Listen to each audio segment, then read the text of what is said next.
Oke, mungkin bisa dicoba kembali ya di 081339996670 ataupun di 08108786511035. Silakan Pak Kepala.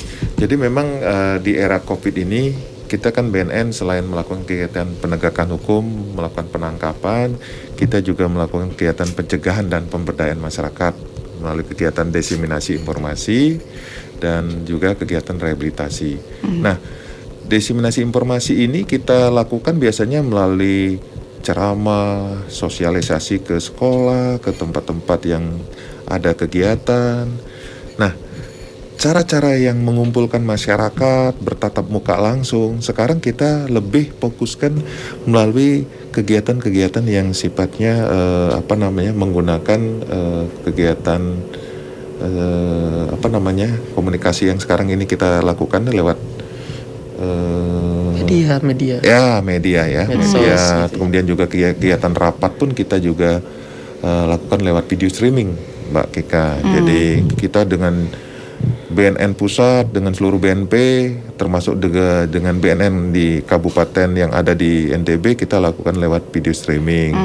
Kemudian medsos memang kita sekarang aktifkan sekali karena memang sarana-sarana informasi-informasi berkaitan dengan pencegahan narkoba, berkaitan dengan rehabilitasi, kita punya konten-konten yang kita aktifkan lewat medsos. Medsos kita ada di Instagram, ada di Facebook, ada juga di YouTube. YouTube kita juga subscribe-nya sudah hampir 2.000 ya Pak Budi ya.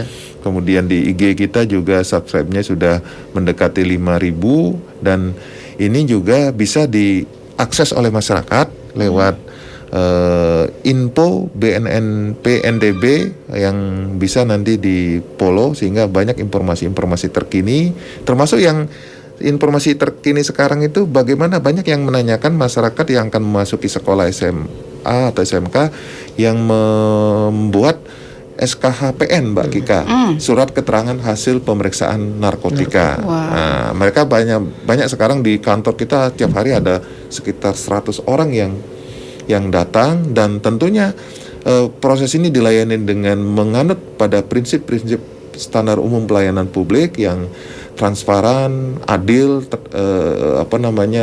secara transparan, yang bisa jelas bisa dilakukan, syarat-syaratnya apa, biayanya berapa, secara transparan juga dengan waktunya. Kita punya pelayanan maksimal 60 menit yang bisa dinikmati oleh masyarakat. Jadi tidak perlu lagi duduk berjejer-jejer, jadi duduk kita atur sesuai dengan standar COVID, ada nomor antrian dan sebagainya. Kemudian ada hal-hal yang lain yang dilakukan, antara lain salah satunya lewat yang kami hadir di Radio Global FM itu menyampaikan informasinya lewat sarana radio yang salah satunya adalah Global FM. Itu. Kita coba sapa kembali di line telepon Pak Kepala dan Pak Budi. Halo, selamat pagi. Pagi. Iya, selamat pagi. Dengan siapa di mana? Dengan Anto. Anto di mana Anto? Di Gunung Sari. Oke, silakan Anto. Iya, ini mau nanya rehabilitasi narkoba gimana ya? Apa prosedurnya, kalau katanya gratis ya? Oke, itu saja. Nah, itu mungkin prosedurnya gimana kalau ada orang yang ingin melakukan rehabilitasi gitu. Baik. Ya, ini memang itu yang menarik sekali pertanyaan. Itu saja Mas Anto? Iya. Oke, terima kasih Mas Anto. Selamat pagi. Silakan Pak Kepala. Jadi memang rehabilitasi ini yang selalu kita gembor-gemborkan, istilahnya kita viralkan di masyarakat bahwa selama ini ada persepsi di masyarakat takut rehabilitasi ke BNN. Oke. Apa katanya takut ditangkap ya Pak Budi ya? Pak Budi yang nyampaikan saya, Pak, kalau orang-orang para pecandu itu kalau ke BNN tuh takut isinya karena takut ditangkap. Takut dipenjara gitu. Takut dipenjara. Padahal kita kalau bagi penyalahguna yang ingin sembuh, mereka ibaratnya orang sakit tuh harus diobatin. Oke.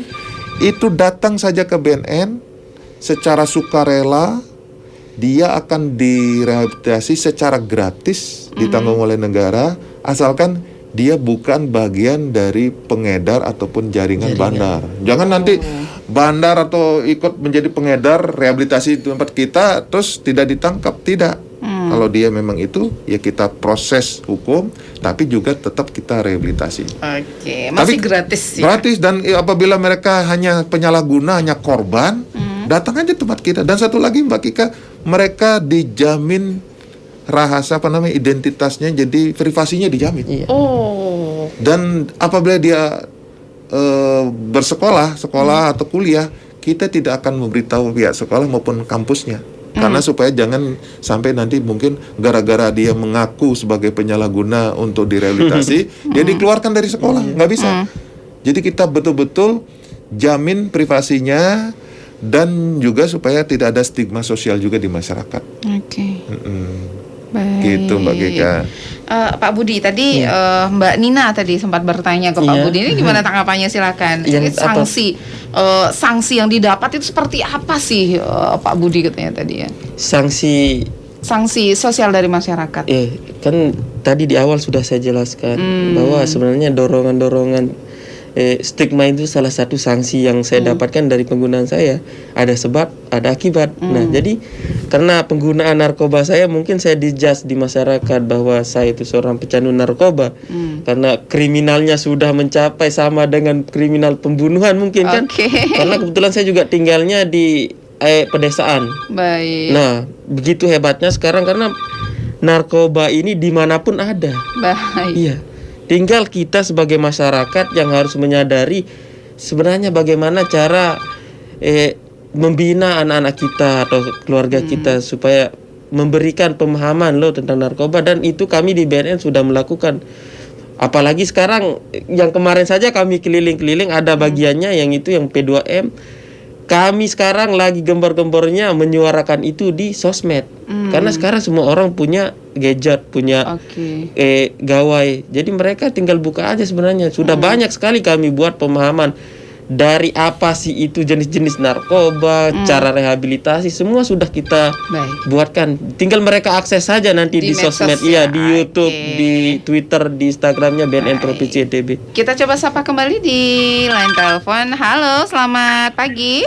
Selamat pagi, Mbak. Selamat pagi, dengan Mbak siapa, Mbak? Ya, saya Dewi, Mbak. Dari Monjok. Baik, silahkan. Ini mau nanya ini ke Bapak. Ini Pak, kan sekarang kita berada di masa pandemi COVID. Nah, ini saya mau tahu apakah BNNP NTB ini tetap melakukan program untuk rehabilitasi para pecandu narkoba ini di masa seperti ini, karena kan kita tahu sendiri, kita untuk datang ke fasilitas kesehatan itu kan di sana kan hanya fokus untuk penanganan ini aja. Jadi malah kita kan istilahnya dibatasi lah untuk berkunjung ke Paskes. Nah, misalnya kita ada tetangga atau keluarga itu yang memang perlu direhabilitasi, apakah masih bisa dilakukan seperti itu? Ya, terima kasih, Mbak. Betul. Selamat pagi. Menarik sekali. Selamat pagi. Terima kasih untuk Mbak Dewi di Monjok. Silakan, Pak. Jadi pertanyaannya nih, memang ini sebenarnya sangat tepat pertanyaannya, bahwa di era COVID ini kita tetap melayani bagi masyarakat yang rehabilitasi. Bagi yang pertama kali rehabilitasi, dia prosesnya melapor ke BNN, baik itu di provinsi yang ada di Jalan Lingkar Selatan maupun di BNN Kota Mataram. Dia datang, akan di assessment dulu, kemudian setelah di assessment, apakah dia pecandu kategorinya berat atau ringan atau sedang, dan kalau dia hasil assessment 2 dia pecandu tidak terlalu berat, sehingga dia direhabnya hanya rehab jalan. Dia melakukan konseling sekitar 8 sampai 10 kali rawat jalan, setiap minggu datang, dan konseling ini bisa dilakukan tatap muka, juga bisa dilakukan secara virtual. Kita kan sekarang sudah ada fasilitas namanya video conference atau WhatsApp, juga punya video call dan sebagainya. Bisa dilakukan, tapi tahap pertama dia harus datang. Tetapi di kita di BNN itu tetap menerapkan protokol COVID. Misalnya dengan memakai masker, cuci tangan, jaga jarak dan sebagainya, tetap kita lakukan. Nah, selain di BNN, kita kan di wilayah NTB, juga ada BNN kabupaten yang ada di Sumbawa Barat, ada di Sumbawa, dan ada juga di Bima. Jadi itu bisa silakan semeton yang berada di daerah dekat dengan itu datang saja ke BNN, jangan takut, tidak akan ditangkap, gratis. Tetapi apabila nanti dalam perkembangan dia harus dirawat inap karena kategorinya berat, itu di NTB itu bisa dilakukan rawat inap di Rumah Sakit Jiwa Mutiara yang ada di Mutiara Sukma, yang ada di mana, di Sela Galas, Mataram. Kemudian ada juga di Rumah Sakit Manambai yang ada di Sumbawa. Tapi ada juga yang ingin apabila seperti Pak Budi mungkin jalan-jalan ke Lido Bogor, ada di rehabilitasi di Balai Besar Lido di Bogor dan gratis. Cuman masalahnya Mbak Kika, selama pandemi ini di Balai Besar Lido itu belum menerima ya. Masih close ya. Tapi nanti kalau dalam waktu dekat ini sudah new normal, mudah-mudahan sudah mulai dibuka kembali. Gitu. Nah berarti ada perbedaan yang mencolok juga ya di masa pandemi dan sebelum pandemi ya, Pak Kepala ya. Wah, baik. Nah, ada yang penasaran nih, Pak Budi. Pak Budi kan merupakan mantan pecandu yang sekarang menjadi relawan ya di BNN Provinsi NTB. Ada yang bertanya di media sosial kami, apa aja sih tugas dan tugas dan perannya seorang relawan di BNN NTB. Tapi sebelumnya kita coba sapa dulu di line telepon Pak Kepala. Halo, selamat pagi. Halo, selamat pagi. Selamat pagi, dengan siapa di mana? Dengan Coki, Mbak. Coki di mana, Coki? Di Mas Bagi. Baik, silahkan Coki. Halo? Iya, halo, silahkan. Oh iya, kemarin kan ini udah kita lihat di berita-berita TV ya, di media elektronik ini terkait dengan pengungkapan yang cukup lumayan besar nih ya, 402 kg sabu di Sukabumi ini melalui jalur laut gitu ya. Apakah ini menjadi jalur baru bagi penyelundupan narkoba ke Indonesia dari luar negeri gitu ya? Karena kita tahu sendiri kalau melalui laut itu kan kurang pengawasannya nih Pak. Betul. Seperti apa nih BNN untuk menanggapi hal yang seperti ini? Karena lumayan sekali nih 402 kg sabu diselundupkan dari luar negeri ke Indonesia, yang dimana itu nantinya bisa merusak generasi penerus bangsa kita nih Pak. Apalagi untuk kurir-kurirnya sendiri ada yang masih remaja, ada yang ibu rumah tangga, yang sulit terdeteksi seperti itu Pak. Mungkin itu aja dulu. Terima kasih, selamat pagi. Luar biasa pertanyaannya. Ini sebenarnya menarik, pertanyaannya menarik dan jawabannya mungkin sangat perlu diketahui bahwa secara garis besar